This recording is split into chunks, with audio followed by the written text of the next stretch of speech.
ETF index mutual funds నేర్చుకుని stock మార్కెట్లో రాణించాలనుకుంటున్నారా? వెంటనే ఈ నెంబర్కి కాల్ చేయండి. నమస్తే రమగారు. నమస్తే చే ఏదైనా మంచి చందమామ కథ చెప్తారా? అబద్ధాల అక్క చెప్దాం.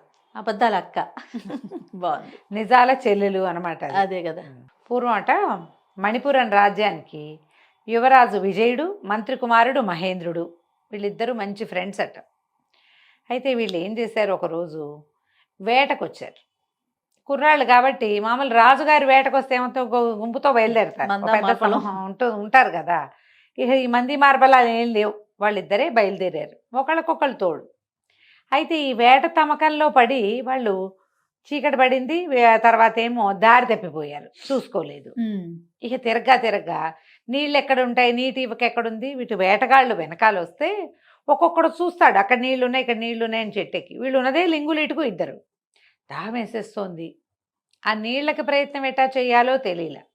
ఇద్దరు కలిసే వెతుక్కుందాం, మళ్ళీ దారి తప్పితే ఇంటికి వెళ్ళలేమని ఇద్దరు కలిసి తిరగటం మొదలెట్టారు. అడవిని బడి తిరిగితే వాళ్ళకి ఒక పాడుపడిన దేవాలయం కనపడింది.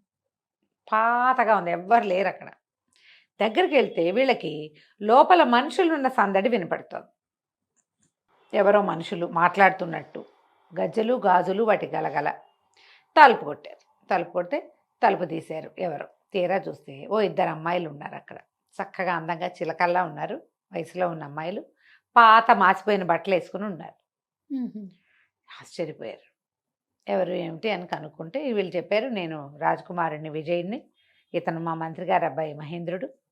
అడవిలో దారి తెప్పాం, కాస్త మంచినీళ్ళు కావాలి అని అడిగేసరికల్లా సరే అమ్మాయిలు ఇద్దరు లోపలికి వెళ్ళారు. పెద్ద పెద్ద జడలు వాళ్ళు చక్కగా ఉన్నారు. లోపలికి వెళ్ళి కాసిన అడవి పళ్ళు ఏవో పట్టుకొచ్చారు. తేనె తెచ్చారు కొద్దిగా ఒక కప్పుతోటి. తర్వాత 2 చెంబులు మంచినీళ్ళు పట్టుకొచ్చారు, మట్టి పిడతలతోటి తెచ్చారు. వీళ్ళిద్దరూ మంచినీళ్ళు తాగి ఆ 2 పళ్ళు నోట్లో వేసుకుని తేనె కాస్త పుచ్చుకునేసరికి ఓపిక వచ్చింది. మధ్యాహ్నం నుంచి ఎండను బట్టి తిరుగుతున్నారు కదా. అయితే ఈ రాజకుమారుడు అడిగాడు, ఎవరు మీరు, ఇంత నిర్జనమైన అడవిలో ఎట్లా ఉన్నారు ఏమిటి అంటే, ఈ అక్క చెప్పింది, మేము రాజకుమార్తెలమేనండి. మరి ఒక రాక్షసి, ఒక ఆవిడ ఒక రాక్షసుడి కోసం పెళ్లి సంబంధాల కోసం వచ్చి మమ్మల్ని ఇద్దరిని ఎత్తుకుపోయింది, తీసుకొచ్చేసింది. మా నాన్న ఎంత బతిమలాడిన ఆవిడ వదలలేదు. మేమేమో తప్పించుకుని ఈ ఇందులోకి చేరిపోయాం, ఈ గుళ్ళోకి. గుడి కాబట్టి రాక్షసి రాదు. ఇంకా ఈ దారి ఎలా వెళ్ళాలో తెలీదు. మా నాన్నకి చచ్చే భయం రాక్షసి అంటే. ఆయన మా కోసం ఏ ప్రయత్నం చేయాలి, ఆయన ఊళ్ళో ఉండిపోయాడు. తప్పించుకుని అక్కడికి ఎలా వెళ్ళాలా అని ఆలోచిస్తూ మేము ఇక్కడే ఉండిపోయాం. ఏదో అందని కాయ కసరు తింటున్నాం, మేము తలుపులు వేసుకుని లోపల ఉంటున్నాం అని చెప్పేసరికల్లా ఈ మంత్రి కుమారుడికి, రాజకుమారుడికి విపరీతంగా నచ్చింది ఆ అమ్మాయి. ఆ మాట్లాడే పెద్ద పిల్లేమో కుసుమావతి పేరు, అక్కయ్య. పక్కన నిశ్శబ్దంగా వస్తువులు మాత్రమే అందిస్తూ బొమ్మలా నుంచున్నదేమో కమలాక్షి చెల్లెలు. బాగా ఆలోచించుకుని మంత్రి కుమారుడిని పక్కకి తీసుకెళ్ళాడు. ఏమో వీళ్ళు ఏదో రాజకుమార్తెలు అని చెప్తున్నారు, ఈ పిల్ల నాకు మహా నచ్చింది సుమి, తీసుకుపోయి పెళ్లి చేసుకుంటే ఎలా ఉంటుంది అని అడిగాడు. మంత్రి కుమారుడు అన్నాడు, నీతో మాట్లాడిన అమ్మాయిని నువ్వు చూసావు, మాట్లాడకుండా ఉన్న అమ్మాయిని నేను చూశాను, ఆ అమ్మాయి కూడా మహా బాగుంది, మరి ఆ పిల్లని నేను చేసుకుంటాను, అక్కా చెల్లిని చేసుకుందాం, మన ఇద్దరు మిత్రులం కదా, తీసుకుపోదాం పట్టన్నాడు. సరే ఇద్దరు మళ్ళీ వచ్చారు. మాట్లాడుకుని, అమ్మాయి మీ ఇద్దరిని మేమిద్దరం పెళ్లి చేసుకుంటాం, ఇక్కడ ఎందుకు, మాతో పాటు వచ్చేసేయండి, తర్వాత చూద్దాం మీ సంగతి, మీరు ఊరెళ్తాలు గీరెళ్తాలు ఆలోచిద్దాం అనేసరికల్లా ఈ పిల్లలిద్దరు సరేనని ఒప్పుకున్నారు. బట్టలు సర్దుకోవడానికి లేదా బట్టలు మార్చుకోవడానికి అక్కా చెల్లి ఇద్దరు లోపలికి వెళ్ళారు.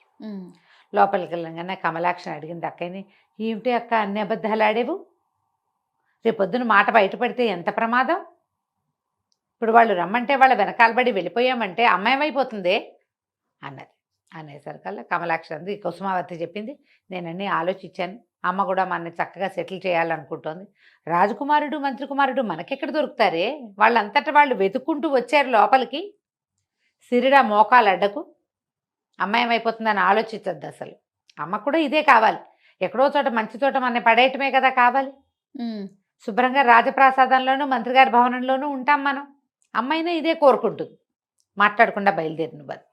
ఇంతకీ ఏమిటి సంగతి, వీళ్ళేమి రాజకుమార్తెలు కాదు, ఈ దేవాలయం ఉన్న అడవికి బాగా ఎగువనున్న ఒక పల్లెటూరులో వాళ్ళు. ఆ పిల్లల తండ్రి ఒక ధనవంతుడి దగ్గర పెద్ద మొత్తంలో అప్పు తీసుకున్నాడు, వ్యాపారంలో పెట్టాడు, వ్యాపారం పోయింది, ఆయన అప్పు తీర్చలేకపోయాడు. ఆ ధనవంతుడు నీ పిల్లలిద్దరిని నాకు ఇచ్చి పెళ్లి చేయమని మొదలుపెట్టాడు. ఇద్దరు పిల్లలు అప్పటి కాలంలో ఉండేది కదా, ఇద్దరిని ముగ్గురిని చేసుకునేవాళ్ళు. ఈ పిల్లల్ని ఇచ్చి పెళ్లి చేయలేక ఆయన 50 ఏళ్లవాడు, ఈ పిల్లలు 16, 18 ఏళ్ల పిల్లలు. తండ్రి గుండెపోటు వచ్చి ఆయన కాస్త మరణించాడు.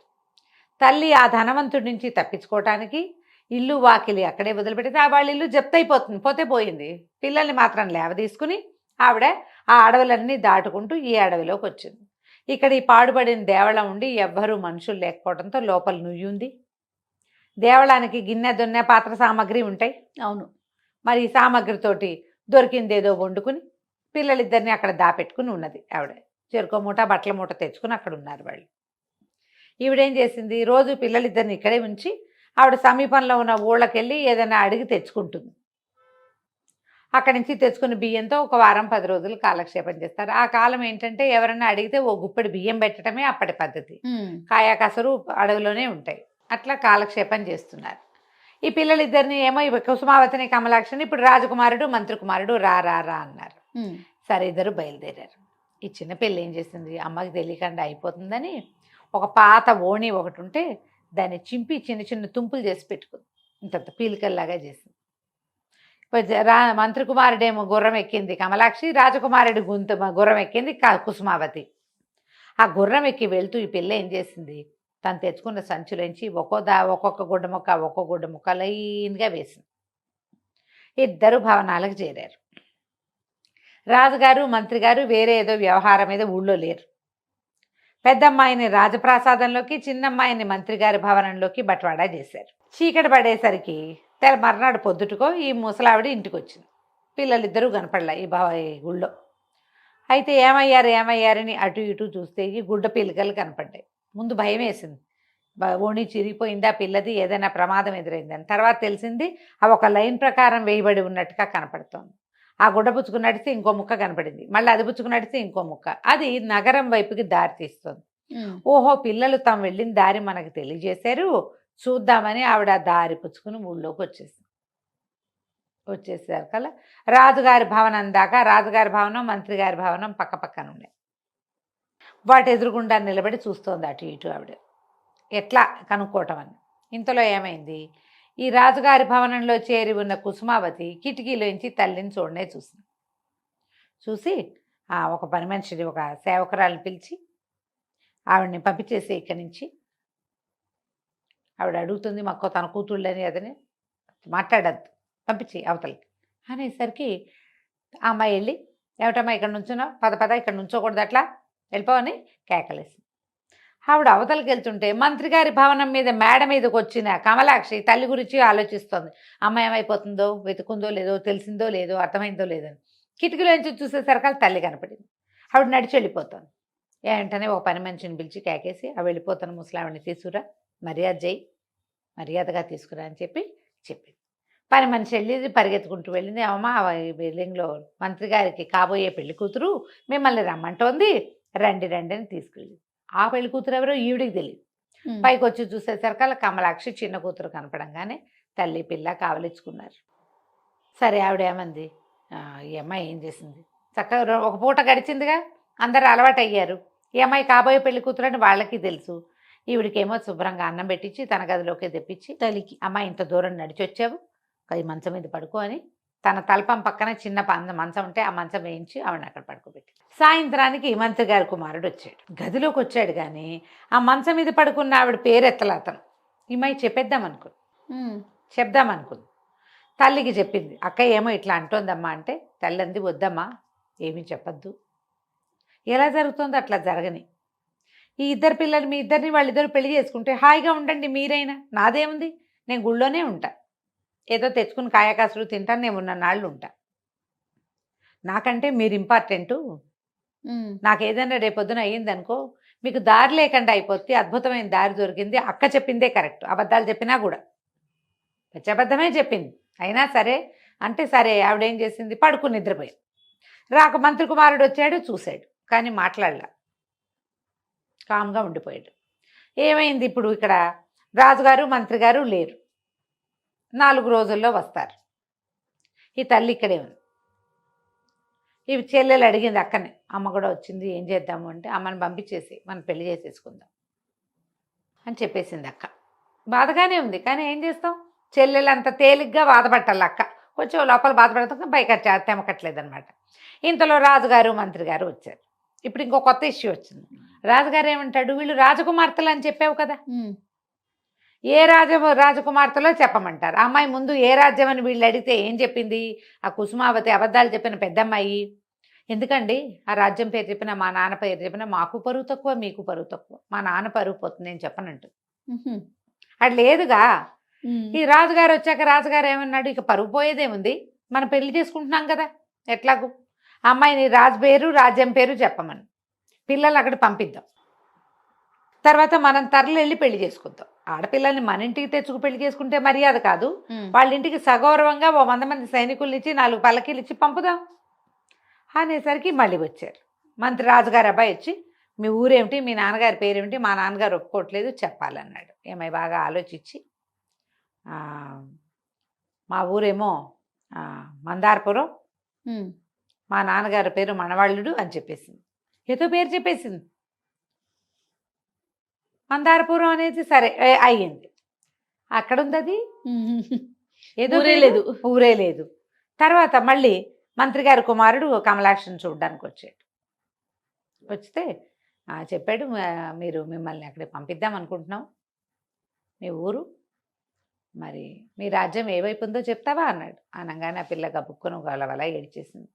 మందారపురం లేదు, మనవాళ్ళు లేడు, మాది మేము అసలు రాజ కన్యలమే కాదండి, మా అక్క మమ్మల్ని క్షమించండి, మా అక్కయ్య అబద్ధం చెప్పింది, ఏ రాజ్యము లేదు, మేము పల్లెటూరు వాళ్ళం, చదువుకున్నాం అంతే, కాస్త 4 ముక్కలు, గుళ్ళో రకరకాల పుస్తకాలు ఉంటే అవి కూడా చదువుకుని మంచి భాష పట్టుబడింది మాకు, అంతకాలంగా అక్కడే ఉన్నాము, మమ్మల్ని పంపించేసేయండి, మా దారిని మేము వెళ్ళిపోవచ్చు, కానీ దారి తప్పుతామని భయంగా ఉంది, గుడి దగ్గర దింపేసేయండి మమ్మల్ని అనేసరిగా నవ్వాడు మహేంద్రుడు పక్కపక్క. మీరు అబద్ధం చెప్పారని నాకు మొదటి రోజునే తెలుసు, కుమారుడు విపరీతమైన ప్రేమలో పడ్డాడు మీ అక్కయ్యతోటి, ఆ అమ్మాయి అబద్ధం చెప్తుంటే నీ మొహం చూసినప్పుడే నాకు తెలిసింది అది నీకు నచ్చలేదని. మీ అక్కయ్య చెప్పిన మందారపురము, ఈ మనవాళ్ళనే రాజు అసలు భూప్రపంచం మీదే లేరు, ఇక్కడికి 1000 యోజనాల దూరంలో అలాంటి ఊరే లేదు, మీరు రాజకుమార్తెలు కాదు అన్న మాట నేను చెప్పేదాకా మా రాజుగారి అబ్బాయికి అర్థం కాలేదు, అతనంత ప్రేమలో ఉన్నాడు, నాకు కూడా నువ్వంటే ఇష్టము ప్రేమ ఉన్నప్పటికీ నేను కొంచెం ఆలోచిస్తున్నా, అతను ఆలోచించట్లేదు, మీకు వచ్చిన భయం ఏం లేదు, మీరు రాజకుమార్తెలు కాదని మేము రాజుగారికి చెప్పేశాము, రాజకుమార్తె కాకపోతే పెళ్లి చేయరేమోనని ఈయన విజయుడు చాలా దిగులు పడ్డాడు, కానీ రాజుగారికి ఏం అభ్యంతరం లేదు. ఓహో, ఆయన కొడుకును ఓదార్చి, నీకు మామూలు పెళ్ళి అయినా సరే పర్వాలేదు, నీకు నచ్చటమే కావాలన్నారు, కాబట్టి మన పెళ్ళికి వచ్చిన ఢోకా ఏం లేదు, మీ అబద్ధాలు ఆడటం సరిగ్గా చేతకాని మీ అక్క, అసలు అబద్ధాలే ఆడలేని నువ్వు, ఇద్దరు మాతో పాటే ఉండొచ్చు హాయిగా అని చెప్పాడు. తర్వాత రాజుగారు వచ్చి ఈ ఆడపిల్లలిద్దరిని ఆశీర్వదించి చక్కగా అంగరంగ వైభవంగా రాజుగారి అబ్బాయికి అమ్మాయిని, పెద్ద అమ్మాయిని కుసుమావతిని, చిన్న మంత్రి గారి అబ్బాయికి ఏమో కమలాక్షిని ఇచ్చి చక్కగా పెళ్లి చేశారు. వాళ్ళ అమ్మని కూడా ఇక ఊరు పంపల, ఆ దేవాలయానికి నువ్వు వెళ్ళక్కర్లేదు, హాయిగా మాతో ఉండమన్నారు. అయితే అడవిలో పురాతనంగా ఉన్న ఆ పెద్ద దేవాలయాన్ని మళ్ళీ వీళ్ళు ఏం చేశారంటే, రాజుగారి అబ్బాయి మంత్రి గారి అబ్బాయి ఇద్దరు కలిసి చక్కగా బాగు చేసి పురాతనమైన మందిరాన్ని ఇక్కడి నుంచి రాజ్యం నుంచి చక్కగా రథం వేసుకొని అక్కడికి వెళ్ళేలాంటి ఏర్పాట్లు చేశారు. ఓకే, పురాతన దేవళం, దాన్ని వదిలిపెట్టుకోకూడదు, దానివల్లే మనకి పెళ్ళిళ్ళని మంచి భార్యలు దొరికారని ఆ దైవాన్ని కూడా చక్కగా ఆరాధించుకుంటూ సుఖంగా ఉన్నారు. కథ కంచికి మనం ఇంటికి. నమస్తే రమ్మగారు. నమస్తే.